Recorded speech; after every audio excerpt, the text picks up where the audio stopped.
Halo guys, selamat datang kembali di dalam program Suara Adepam Vol 2. Kali ini kita bakal berbincang mengenai leadership, salah satu hal yang menjadi poin penting bagi mahasiswa selain belajar di dalam perkuliahan. Di mana leadership ini tuh gak bakalan bisa kita temukan di dalam mata kuliah gitu. Ini hanya bisa kita temukan ketika kita praktek, khususnya bergabung dalam organisasi. Kali ini juga saya gak akan sendiri nih, saya sudah ditemani oleh seseorang yang mungkin teman-teman juga tahu dan bahkan jadi panutan kita semua nih, yaitu Ketua Himpunan Mahasiswa Administrasi Pemerintahan periode 2023, Kang Rio. Halo Kang Rio nih, bagaimana kabarnya? Halo Beb, baik, kabar alhamdulillah. Kalau Habib sendiri gimana? Kalau saya kabarnya baik sih, cuman kayaknya hari ini tuh lagi sibuk banget tugas nih, bener gak? Ya betul, karena emang lagi masa-masanya akhir semester jadi banyak tugas yang berdatangan gitu. Ya apalagi kan kita semester 5 nih, udah sebetulnya semester tua ya. Iya. Tugas ini beres, datang lagi satu Betul. gitu. Ini selama Kang Rio menjabat sebagai Kahim, ini Kang Rio bisa nggak sih membagi waktunya dengan tugas kuliah? Apalagi kan banyak banget nih tugas gitu.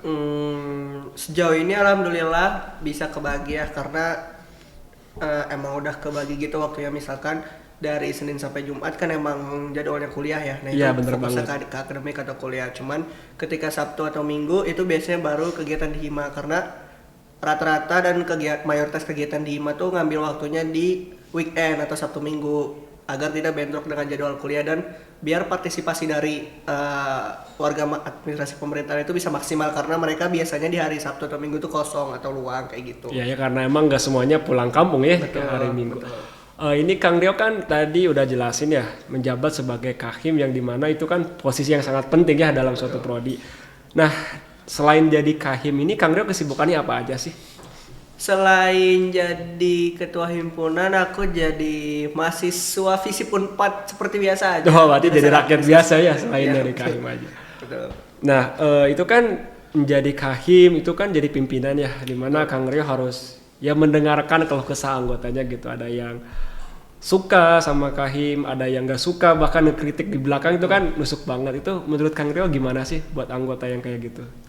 Kalau kayak gitu sih prinsip aku ya, kalau misalkan kita emang nggak punya cukup waktu buat bungkam semua mulut orang atau pendapat orang yang negatif ya, kalau Iya, positif bener kan banget. pasti diambil. Ketika kita nggak punya banyak waktu buat menutup mulut orang, ya sebaiknya menutup telinga aja dari hal-hal yang tidak Gak, apa itu ya, omong kosong kayaknya cuman tidak gitu. ya istilahnya membuang-buang tenaga dan pikiran lah untuk ngurusin hal-hal kayak gituan kayak gitu. Tapi dari kritik dan saran teman-teman nih khususnya warga Arpam, apakah Kang Rio juga menerima gitu? Oh pasti menerima, karena kan mereka juga artinya dengan ngekritik dan ngasih saran itu peduli ya sama Iya bener banget, peduli sama hima, kita ya. sama jurusannya gitu. Jadi insya Allah ditampung dan akan diperbaiki kayak gitu. Oke, ini kan jadi Kahim berarti harus bisa memprioritaskan waktu, kuliah, terus juga ke Hima, yang dimana kan Hima banyak banget nih prokernya gitu. Itu kalau misalkan bentrok dua event atau dengan hal-hal lain itu Kang Rio tuh suka berkeluh atau gimana sih kalau ada yang bentrok gitu kegiatannya? Bentrok antara Hima dan kuliah atau apa? Ya mungkin bisa antar event atau Hima dengan kegiatan yang mendadak gitu misalkan. Oh, pastinya gimana ya, dari awal kan emang udah, dan kita tuh sebenarnya harus punya skala prioritas. Kayak misalkan skala paling tinggi kita misalkan akademik, kedua organisasi, ketiga kehidupan sosial gitu Iya misalkan. bener banget. Ya pasti kalau misalkan adanya bentrok gitu ya, kepentingan A dan juga kepentingan B, balik lagi ke skala prioritas yang udah kita tetapin di diri kita sendiri. Misalkan di hari itu ada akademik dan juga Hima nih misalkan. Iya, bener, itu Di hari kan Sabtu bentrok. tiba-tiba yang biasanya nggak ada akademik nih, tiba-tiba ada akademik ya, misalkan Dipindahin gitu jadwalnya ya. kelas atau misalkan kerja kelompok gitu. Ya sebisa mungkin, karena di Hima juga alhamdulillahnya aku nggak sendiri juga, ada sekitar 64 Anggota ya, itu banyak Hima. banget ya anggotanya. Jadi ketika mereka misalkan akan mengadakan acara di hari Sabtu dan juga bertepatan dengan aku ada kepentingan juga, biasanya aku menitipkan ke wakil ketua Hima aku, atau misalkan ke yang memang bertanggung jawab dalam proker itu untuk dihandle sebentar atau diurus sebentar untuk kegiatan Hima itu. Aku lagi ada urusan akademik dulu, baru kemudian setelah itu aku menyusul, karena itu penting ya untuk mengatur skala prioritas agar kalian tahu nih ketika ada kegiatan yang bentrok kalian tuh harus fokusnya kemana dulu gitu. Nah kan tadi kita bahas keluh kesah mulu, kayaknya kayak ada beban gitu jadi Kahim. Nah sekarang coba kita ganti nih ke enaknya jadi Kahim itu apa sih? Enaknya. Apakah kita punya privilege gitu kayak anak pejabat gitu punya privilege khusus atau enggak nih? Jadi menurut Kang Rio sendiri jadi kahim itu enaknya apa sih? Terutama nih buat angkatan yang mau nyalonin jadi kahim gitu. Kelebihan atau enaknya dari KAIM apa? Yang pertama pasti relasi ya. Maksudnya Iya, bener kalian banget, ketika emang jadi orang, ibaratnya orang nomor satunya jurusan kalian, orang nomor satu ya, pasti kalian punya relasi yang lebih ke utamanya ke dosen, tenaga pendidik, mahasiswa-mahasiswa aktif atau misalkan alumni sekalipun, karena kalian yang membawa nama Hima nih pasti ketika Hima ingin mengadakan acara atau Hima ingin mengadakan kegiatan pasti butuh stakeholder terkait kan. Misalkan ketika ingin ada acara ulang tahun jurusan, pasti stakeholder terkaitnya ya utamanya prodi, alumni dan juga mahasiswa. Iya, bener banget Nah, gitu. kalian bisa apa ya? Utamanya relasi adalah bisa ngobrol secara langsung dan aktif dan deket gitu sama dosen, sama alumni, sama mahasiswa sendiri. Itu soal relasi. Terus yang kedua, selain relasi di dalam jurusan juga pasti kalian punya relasi dengan teman-teman di FISIP utamanya, apalagi soal organisasi-organisasi yang ada di FISIP gitu. Kalian kenal dengan ketua-ketua Hima di Hima lain atau misalkan ketua Ormawa, organisasi mahasiswa lain gitu. Jadi yang paling benefit soal jadi ketua Hima adalah mengenai relasi sih. Karena penting ya relasi untuk jangka panjang. Iya benar banget, barangkali ya teman kita yang kenal bisa jadi pejabat kan. Kita punya kenalan gitu ya. Nah, tadi kan Kang Hima sempat Kang Rio malu udah grogi nih kita. Tadi kan Kang Rio sempat bilang bahwasannya anggotanya lebih dari 60 orang. Itu kan pasti beda-beda nih karakternya, ada yang nurut, ada yang dia loyal, ada juga yang dia tuh susah banget gitu buat datang. Nah, Kang Rio ini sebagai kahim itu gimana sih tindakannya buat staf Hima yang beda-beda gitu kelakuannya, yang random-random itu kayak gimana sih? Yang pasti dari awal emang kita menerima mereka, udah pasti kita harus terima konsekuensi ya kalau personal orang tuh beda-beda. Tapi gimana cara mengatasinya adalah dengan pendekatan yang berbeda-beda juga. Misalkan kalau di Hima kan mereka angkatan 2022 ya, itu kan Iya, betul staff banget. ya, Iya, bisa benar, dibilangnya staff, dan mereka tuh punya kepala unitnya sendiri. Nah paling kalau dari aku, karena aku nggak bisa menjangkau secara personal ke mereka karena mereka kan juga punya kanit sendiri, jadi biasanya aku menitipkan ke ketua unit atau kepala unit untuk jika memang pendekatan ke staffnya juga harus sesuai dengan kepribadian mereka. Misalkan ada staff yang keras, ya pendekatannya harus yang lembut, yang humanis, yang kayak gitu. Berarti jangan sama otot ya pendekatannya gitu. Makanya, tapi kalau misalkan emang yang sekali aja mereka udah nurut, ya udah itu akan lebih bagus gitu. Jadi kuncinya adalah karena pribadi orang-orang itu beda, maka pendekatan ke mereka juga harusnya dengan beda-beda juga. Oke, bener banget nih. Jadi menurut Kang Rio susahnya jadi pemimpin itu apa sih? Apalagi Hima nih, susahnya itu apa? Susahnya pemimpin adalah, Jujur aja nih, jujur selama Kang Rio menjabat nih, susahnya itu apa gitu? Apakah susah bikin eventnya atau susah ngatur orangnya tuh gimana nih? Kita ngobrol santai aja gitu.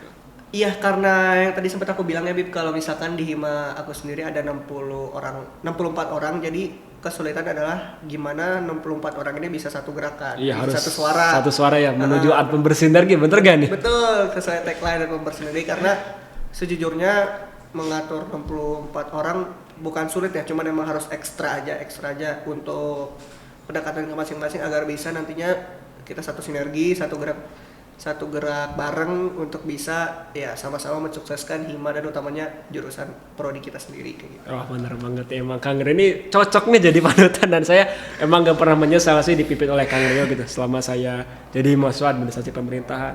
Nah ini kan tadi Kang Rio sempat bilang juga jadi pemimpin itu kan harus punya perasa ya buat anggotanya, karena kan beda-beda. Karena kan jurusan kita kan ada dari luar kota Bandung, dari dalam kota Bandung, kan dari mana-mana gitu sih Indonesia. Nah jadi apa sih yang harus kita miliki sebagai seorang pemimpin gitu buat bisa memimpin mereka itu gitu?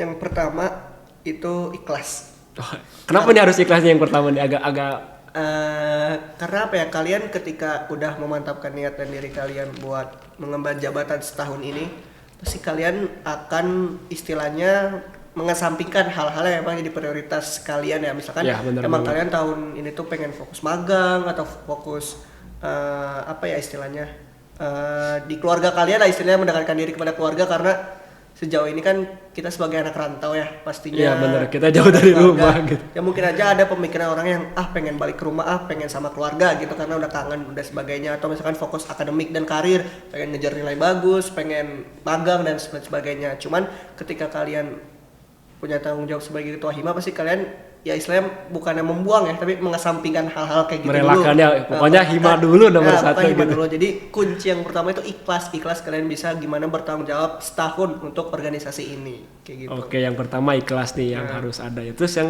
selanjutnya apa nih? Yang kedua tanggung jawab sih pastinya, karena ya itu tadi ketika kalian udah mengemban ini kalian harus tanggung jawab selama setahun ke depan gimana caranya hima kalian atau himpunan mahasiswa kalian bisa aktif, bisa memberikan manfaat kepada yang emang kalian pengen sasar kayak gitu. Oke. Nah itu kan tadi hal-hal yang harus ada nih dari mulai ikhlas sama tanggung jawab nih. Nah sekarang dari kita nih sebagai calon-calon anggota hima atau mungkin dari warga Apem, apa sih harus kita miliki untuk berkontribusi ke hima gitu? Kan hima itu sebagai orangnya pengurusnya. Nah kami sebagai warganya gitu harus gimana gitu? Ini sebagai warga mahasiswa biasa atau staff? Sebagai mahasiswa biasa, tapi dari jurusan Anpem gitu. Jadi rakyatnya Anpem gitu, bukan pengurus. Untuk apa? Ya berkontribusi ke Anpemnya tuh harus gimana gitu. Bagi kami yang nggak ikut himanya gitu. Ya sebetulnya berkontribusi itu jangkauannya luas ya. Kalian ikut hima, kontribusi. Kalian berprestasi di luar itu kontribusi. Karena menurut aku ya untuk kontribusi sebagai mahasiswa non hima ya, atau misalkan mahasiswa aktif administrasi pemerintahan, cara kalian bisa berkontribusi untuk jurusan, cara kalian untuk bisa berkontribusi buat hima adalah dengan ya itu tadi, ketika memang hima ada prodi sedang mengadakan kegiatan atau sebagainya, diharapkan kalian tuh bisa ikut. Maksudnya ketika ada hajatan ikut berpartisipasi gitu ya. Atau misalkan sekedar hadir untuk menjadi partisipan daripada kegiatan itu. Terus yang kedua ini dan yang paling penting sih adalah dengan kalian ikuti lomba, ikut kegiatan-kegiatan yang berbau akademik, dan alhamdulillahnya nanti ketika kalian dapat prestasi gitu ya, pasti dari hima, dari prodi juga akan mengapresiasi itu, ya, karena itu juga ya. Itu satu kebanggaan sendiri kebanggaan ya. Di posting di IG hima tuh hanya orang-orang tertentu. Betul itu jadi kebanggaan tersendiri kayak gitu. Nah ini tadi kan kita udah bicara panjang lebar nih mengenai leadership, kemudian keluh kesah Kang Rio juga, dan juga hal-hal yang harus ada gitu sebagai seorang pemimpin. Nah dari hal tersebut, apakah ada yang sudah tertanam gitu di dalam diri Kang Rio selama menjadi ketua himpunan gitu? Kayak nih kalau saya gak ikut Kahim, kayaknya saya gak bakal dapat ini nih. Tapi setelah saya ikut Kahim, saya dapat ini gitu. Apa sih yang itu? Yang pertama yang paling utama ya pengembangan diri sendiri sih, karena ketika aku jadi Kahim banyak manfaat soal kehidupan diri pribadi aku yang aku dapat gitu. Kayak misalkan jadi orang yang tanggung jawab, jadi orang yang konsisten, jadi orang yang istilahnya bisa mengayomi masyarakat atau misalkan orang-orang yang gue pimpin gitu. Jadi banyak ya itu tadi manfaat-manfaat seorang pemimpin ya, yang ketika didapat dari seorang bener pemimpin banget nih, yang bisa aku dapatkan dan terapkan ketika jangka panjang dan jangka pendek kayak gitu. Oke, emang ternyata ikut himpunan tuh banyak sekali benefit ya. Di samping kita punya relasi, ternyata ada juga nih yang mengubah diri kita gitu. Yang awalnya ya kita juga sama si maba yang gak tahu apa-apa, bahkan istilah mebat pun kita gak tahu kali ya waktu awal datang gitu. Betul. Nah, nih ada satu hal terakhir nih yang harus Kang Rio berikan kepada teman-teman. Apa sih pesan Kang Rio buat kami seluruh warga Anpem gitu, dari diri Kang Rio sendiri untuk kami gitu? Pesan sebenarnya untuk pesan gimana pribadi kalian masing-masing ya, karena bukan berarti aku jadi ketua himpunan sekarang berarti aku memang orang satu-satunya teladan di jurusan gitu ya. Itu balik lagi ke misalkan memang kalian ada panutan yang memang kalian atau sosok seorang yang kalian ikuti dan kalian hormati gitu ya. Ya itu balik ke pribadian masing-masing gitu. Cuman kalau dari aku sebagai mahasiswa administrasi pemerintahan, yang paling penting ya tadi mencoba, jangan takut untuk mencoba hal-hal baru dan jangan menghabiskan waktu kalian di perkuliahan tuh dengan ya bukan berarti belajar doang itu salah ya, tapi ketika memang ada kesempatan untuk kalian bisa aktif di luar, kenapa nggak ikut gitu ya, bisa berprestasi di luar, kenapa enggak? Karena ya itu tadi sejatinya perkuliahan tuh luas gitu ya, luas banget aspeknya gitu, bukan soal kalian cuman belajar dan lain sebagainya, tapi juga kalian berorganisasi, kalian bisa lomba, kalian bisa ikut dosen penelitian atau analisis gitu kan bisa ya, dan bener banget ilmunya juga setara dengan ilmu yang kalian dapetin di perkuliahan gitu. Atau misalkan ada ilmu-ilmu lain yang nggak kalian lihat gitu selama ketika kalian memang cuma mengikuti perkuliahan kayak gitu sih. Intinya jangan penasaran lah kepada sesuatu yang positif di perkuliahan gitu. Oke, terima kasih banyak nih Kang Rio. Insight yang diberikan tentang kepemimpinan. Ternyata jadi KHIM itu penuh perjuangan, harus ada persiapan, tapi benefitnya juga sebanding ya dengan apa yang Kang Rio alami sebagai Ketua Himpunan Mahasiswa Administrasi Pemerintahan. Oke, ini terima kasih banyak nih buat Kang Rio yang telah menyempatkan waktunya untuk sekedar berbincang dalam program kerja Adpem Talk Volume 2 mengenai leadership gitu. Dan semoga teman-teman sekalian bisa merasakan manfaatnya secara langsung dan tertarik buat bergabung bersama kami di Himpunan Mahasiswa Administrasi Pemerintahan. Mungkin cukup sekian untuk Suara Adpem ini. Nanti kita bakal berjumpa lagi. Saya Habib Muhammad. Mohon maaf bila ada kesalahan. Saya pamit undur diri. Wassalamualaikum warahmatullahi wabarakatuh. Sampai jumpa.